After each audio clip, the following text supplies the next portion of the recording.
ప్రసరణ మార్గాలు. ప్రసరణ మార్గాలు 2 types, open type and closed type. First one open type, స్వేచ్ఛాయుత ప్రసరణ మార్గము. ఇందులో మనము స్వేచ్ఛాయుత అంటే ఓపెన్ టైప్ సర్క్యులేటర్ చూసుకున్నప్పుడు గుండె నుంచి శరీర భాగాలకు నేరుగా ద్రవాలు అనేది వెళ్ళిపోతుంది. ఈ శరీర భాగాల నుంచి సిరల ద్వారా గుండెకు చేరుతుంది. అంటే గుండె నుంచి శరీర భాగాలకు నేరుగా ప్రసరణ ద్రవం అనేది ధమనుల ద్వారా చేరుతుంది. ఈ ధమనులకు కానీ సిరలకు కానీ ఇలాంటి నాళాలు నాళికలు అనేటివి ఉండవు. దీనినే మనము ఓపెన్ టైప్ సర్క్యులేటర్ సిస్టమ్ అంటాము.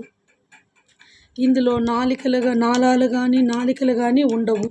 ఇలాంటి ప్రసరణను వివృత లేదా స్వేచ్ఛాయుత ప్రసరణ అంటాము. ఇది దీంట్లో 2 ఎగ్జాంపుల్స్, ఒకటి ఎకైనోడర్మ్స్, ఎపిడర్మ్స్.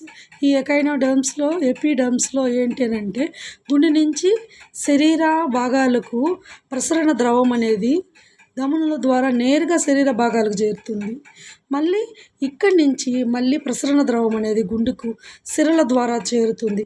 ఈ సిరలకు కానీ ధమనులకు కానీ ఎలాంటి నాళాలు కానీ నాళికలు కానీ ఉండదు. దీన్ని వివృత ప్రసరణ వ్యవస్థ లేదా స్వేచ్ఛాయుత ప్రసరణ అని అంటారు.